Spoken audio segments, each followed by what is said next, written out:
Welcome. In this session, we would start with the science and technology expected topics. So, the first one is the GM mustard. Now, GM mustard crop was released for approval in 2022. However, then one of the judges actually said that this decision is inconsistent with the principles of public interest, saying that FSSAI has not conducted any assessment of the health impacts of the GM mustard code. So, the court gave the directives to actually work in consultation with the states, the farmers, and other groups.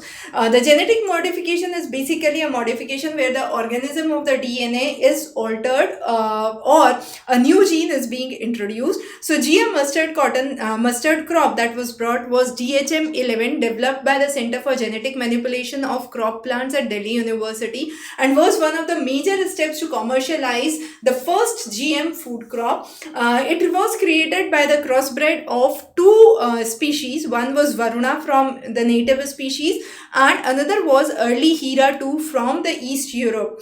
Now, the pollination was done through the traditional breeding, and the male pollens fertilize the female ones. Now, this hybridization was achieved by introducing the Braster gene and the Brannis gene from the soil bacterium that led to this genetic modification. Now, so far, under the GM crops, we have seen BT cotton, BT brinjal. BT cotton approved in 2002. By 2018-2019, it was accounting for 95% of the total cultivation in the country.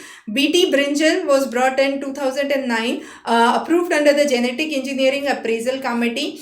Then we have talked about the various GM crops being brought, but the health concerns and the possible thing that the herbicides that are being used to make this crop more tolerant, which has been classified as glyphosate, have been possible carcinogens. So, GM mustard has been very important because the BAR gene, which is present in the GM mustard, make the plants tolerate to glufosinate ammonium, which is a herbicide used for weed control, and therefore there have been concerns that the herbicide tolerant trait could actually undermine the mixed cropping patterns affecting the vegetation in the region. Now, this has been one of the major things that have been brought under the GM mustard. The next is the Green Hydrogen Mission. Now, this Green Hydrogen Mission has been a major initiative to use green hydrogen in India. In one of the previous classes, we have talked about the various types of hydrogen, very important for your upcoming examination. Cover that class carefully. There have been various proposals for setting up entities for green hydrogen. Now, green hydrogen can be obtained through various mechanisms. For example, it can be by simply hydrolysis of water using electricity to separate hydrogen and oxygen. There can be biomass gasification to convert biomass into hydrogen, but it has applications in numerous fields, from electric vehicles, aviation, fertilizer to steel manufacturing and transport. So, National Green Hydrogen Mission, which was launched in 2023, has been rolled out in two phases, phase 1 and phase 2, and talks about creating demand through export and domestic consumption under the GESET project, which is the strategic intervention for green hydrogen transition. The hubs have been built at Deen Dayal Port in Kandla, Paradeep, Odisha, Chidambaranar Port in Tuticorin. So, those are some of the major hubs for National Green Hydrogen Mission. There are definite challenges for green hydrogen. As discussed, we have covered those before. Now, the next one is the facial recognition technology. Now, Niti Aayog has given a paper on responsible AI for all, and this is called as the paper RAI, for focusing on the facial recognition technology as the initial use under the Niti Aayog's responsible AI principle. Now, capturing and scanning facial data extraction, comparing the database, identifying and matching has been important, and this would be used for advanced algorithms, one-on-one identity verification, one-on-n identity verification for the same purpose, and has been used even at airports. Automatic desk database proof checks can be actually taken into account for that. The next one is India's ballistic missile defense program. Now, this is called as the BMD program, the first phase and the second phase. The second phase talks about the endo-atmospheric missiles which have been launched from the integrated range in Chandipur.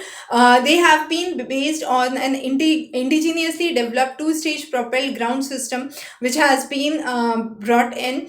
Now, some of the major ideas that we talk about this project is it has a range up to 5,000 kilometers, indigenous built technology to bring in regional stability and technological advancement. These ballistic missiles defense systems protect against any aerial threats. It could be drones, fighter jets. So there has to be a system which is known as THAAD, Terminal High Altitude Area Defense System from US, Iron Dome from Israel, Patriot from US are some of those. So this system has been evolved in response to the threats from China and Pakistan. The next one that we would understand is the Bio-E3 policy, biotechnology for ecology, for economy, environment and employment to promote high performance biomanufacturing. Now, this could be in the form of biotherapies, smart protein, functional foods, climate resilient agriculture, carbon capture. So this policy aims to have better economic growth, better production use and conservation of biological resources. Now, the policy focuses on innovation driven support for research and development, mainly in the areas of bio-based chemicals, enzymes, functional food, as we said, precision biotherapy as one of the major ones. So there would be bio AI hubs which would be integrating AI with biological data, genomics, proteomics, medical imaging. And then in the agricultural sector, they would be giving data analytics to optimize farming practices. In the manufacturing, they would be focusing on SMEs to support early stage production. And then there would be goals which would relate to sustainability, bio-based production for specialty chemicals, enzymes and biopolymers. The next is National Space Day. It has been it would be now observed from 23rd August, which is to honor the achievement of Chandrayaan 3's landing on moon. Now this mission, the Chandrayaan 1, Chandrayaan 2 and Chandrayaan 3, very, very important. The overall theme of the mission was touching lives while touching the moon, India's space saga. The point where the rover landed, the Pragyan landed, has been called as Shiv Shakti, the station Shiv Shakti. Then the ISRO has over the years brought in numerous achievements in Indian history. We are now also focusing towards bringing in private sector in the space technology, but India's space program is definitely vital not only for the socio-economic development of the country but also for national security and international cooperation. NAVIC is one such program to support the military surveillance and intelligence. Then we have the space technology benefiting healthcare, agriculture, telecommunication. The next one is the fixed dose combination drugs. Now there have been nearly 156 fixed dose combination medicines which were banned, and they were banned for the reason that they are considered harmful for the people with safer alternatives available. So these drugs would be available in individual form but not in combination forms. So again, one of the very, very important developments that we have seen here. Focusing on the periodic surveys, the drug authority would establish the drugs which are not safe as a combination drug. This was under the suggestion of the Mashelkar committee, again important for you to know. The next is A1 and A2 milk, the science behind that. So A2 milk has been labeled as more easier to digest, fewer symptoms if you have milk sensitivity, has more anti-inflammatory properties and promotes better heart health. So FSSAI previously declared the standards for milk which have been outlined, which did not had any distinction between A1 and A2. However, later on the classification of A1 and A2 was done, which was based on 80% of the protein found in the milk is of which type, and based on that the difference between the A1 and the A2 milk has been given. So the comparison has been given here. So A2 has higher protein and contains proline, which is an important component for building collagen, for functioning of joints and tendons. It is also found in the breeds which are native to Channel Islands, South France, in the regions of Jersey, Limousin cows. However, A1 has higher fat and calorie and contains histidine protein, which is again important and produces histamine to have a response for inflammation and allergies. Now, this originated in the regions of Northern Europe. Holstein, Friesian are some of the species which are related to A1. Now, A2 is considered better and simpler to digest as compared to A1. Now, whenever we are talking about proteins, we classify them as essential amino acids and non-essential amino acids. Essential are those which are required for the body and cannot be produced within the body. Non-essential are one which can be produced within the body.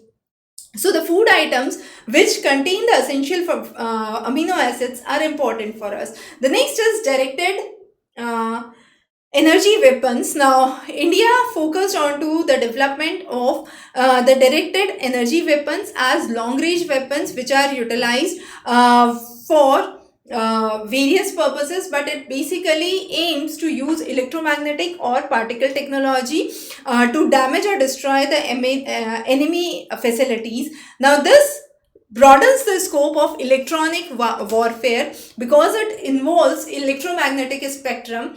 It has its use in border security, military and space explorations. Now, the idea is to intercept the incoming missiles, neutralize the drones, disable the enemy electronics. So, this has numerous advantages. Britain tested the Dragonfire laser, which can intercept enemy aircraft or missile at a cost of under 10 pounds per shot, which is relatively very cheaper, we could say. The next one that we would understand is the Bharatiya Antariksha Station. Now, we are talking about construction of the first unit of Bharatiya Antariksha Station by expanding the scope of Gaganyaan program. So, this revised Gaganyaan program would include development of the first modules of Bharatiya Antariksha Station and 4 missions for the demonstration and validation of the technology. Now, this would focus on advancements in space research, development, economic and strategic impact and inspiration for the future generation. So, India's ambition is dedicated to have a Bharatiya Antariksha Station in low Earth orbit between 400 to 450 kilometers. It would be a multi-stage endeavor which would have 5 distinct modules, and the project would actually be fully operational, anticipated by 2035. Now, this project would be a vital project for long duration human space missions, focusing on the safety of the astronauts and their health in the space. And then it would also be a microgravity research center where conditions in the space that affect human physiology, muscle atrophy, bone density loss would be studied, and health challenges if the astronaut faces, they could actually move to the Antariksha Station and have the issues resolved. So, this is one of the projects that we are trying to move forward with. The next one is the brain-computer interface. The Neuralinks Blind Sight, which is a brain-computer interface implant, was which was granted a device status by US FDA. Now, this chip actually assists the people who are blind due to loss of both eyes or optic nerve, and or who are blind by birth. Now, they help. This chip helps them to regain vision. The restoration site is only possible if the visual cortex is intact. Now, this design would accelerate the evaluation and review of the medical devices. So, wellness cognitive enhancement could be seen. Now, this implant in itself is a very breakthrough development because it would have 3 components. A device to detect the activity of the brain, typically in the form of headset, which would have a specialized sensor. A computer would analyze and interpret, and then the application of the device would execute the command to the individual. So, user would have this facility to have the feedback. So, after the training period, user generated brain signals representing their intention would be brought, and this would be definitely a boon for the medical sector, right? The next would be the organ on chip technology. Now, this is again a very crucial technology which has been brought under the Bio E3 initiative. So, there would be a organ on chip technology which would be a 3D culture model. It is also called as the new approach method. Microfabrication techniques would be used to replicate the biological functioning and properties of human organs. It could be lung, heart, gut, and then those simulations would provide control over the cell and the material behavior, creating a very replica of the original one, right? So it would have 4 components: the microfluidics, which would have tiny channels to guide the cells in the area and regulate the fluid flow; then the living cell tissues, which would position to the specific cell types; simulation or drug delivery; and sensing, which would measure the data through the built-in sensors. So this technology has a 3-dimensional structure with polymer that mimics the human tissue and would be very, very advantageous for specific illnesses. The next is the National Blockchain Technology Stack. Now this has been introduced under the Vishwasva scheme and has been a very, very important development. Now this blockchain aims to leverage the technology through the various sectors: healthcare, agriculture, education, finance, and create a digital platform with transparency and security in public services. So it would promote the blockchain technology. Now the complete lecture on blockchain technology we have covered separately, so refer that. The next is Vigyan Dhara, which is an initiative under the Union government for a unified initiative for R&D. So this scheme would focus on the enhancing scientific and technological capabilities across various segments, and it would be a central sector scheme. So it would have various sub-components, for example, Anusandhan, innovation policy, mission for directing research and development, scholarships and fellowships to the youth, promoting wiser scheme, that is women in science, then devolution, the linkages between the industry and the institutions, right? The next one that we would understand is the graphene. Now we are talking about the Graphene Engineering and Innovation Center under Viksit Bharat 2027. So graphene derivatives are here. So it could be fullerene, graphene oxide, graphite, carbon nanotubes. Now India's Graphene Engineering and Innovation Center is an NGO which has been established under Company Act, focusing on electronics, energy storage, healthcare, material coating, and would be set up in Trivandrum. The business development operates from Bangalore, the development center at Trivandrum.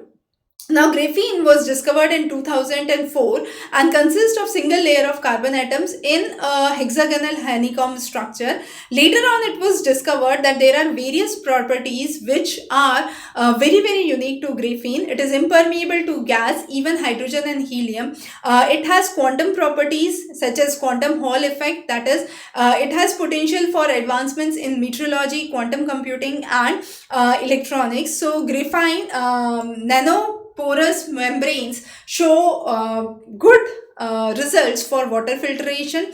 Then it has been used in batteries, superconductors, silicon technologies, for semiconductors. It has also shown substantial growth in biomedical applications for tissue engineering. It is also useful for ballistic protection systems and defense. There are certain health challenges related to it if it comes in direct contact. Also, price sensitivity is another important aspect, but India's Innovation Center for Graphene helped to be set up with the help of Kerala, has been a very, very important project involving Digital University of Kerala, the CMET, which is the Center for Materials for Electronic Technology, and Tata Steel.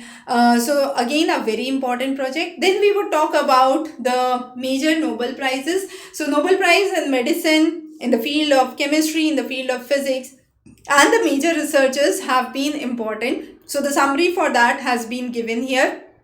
Very important. The research in itself is very important, not the name of the persons who actually won the Nobel Prize this time, but how the mRNA was discovered in the case of the research in medicine, the concept of microRNA, the discovery of microRNA. Then not just that, but focusing on the various types of RNA also becomes important. The next one that we would discuss is the One Day One Genome. Now this is a program which was one of the major programs that has been started. The idea is to publicly release a microbial genome every day, and this would actually help us to showcase the unique bacterial species found in India to help in environment, agriculture and health sector. So this microbial genomics is to comprehend the structure, function, evolution and interaction of various microbial organisms. The next one is Global India AI Summit. Now this summit focuses mainly on the AI and the launch of the AI technology, focusing with leadership in AI, democratizing AI and collaborations and partnership. The next one that we will discuss is quantum governance. So University of Oxford has talked about the expectations of the optimistic expectations that people are talking about quantum technology, but this technology also can be misused because of the dual purpose, leading to issues related to digital security. So focusing on ethical use of quantum technologies, dual use technologies, regulation and addressing the security issues have been important. The last one that we would discuss today is a malware known as Snowblind. Now this targets the Android device to steal the banking and sensitive information. It is categorized as a malicious software. The Android phone is affected by downloading any application that appears legitimate but is compromised. So it steals the information and has a potential impact. So this malware actually leverages the security feature of Android, which is known as COMP, the secure computing, which restricts the system from downloading any applications which are not legitimate, but these applications which are downloaded appear legitimate but are compromised. So this malware has been in news recently. We would be covering more topics of science and technology in the next lecture. Till then, good luck, prepare well. Thanks for joining in.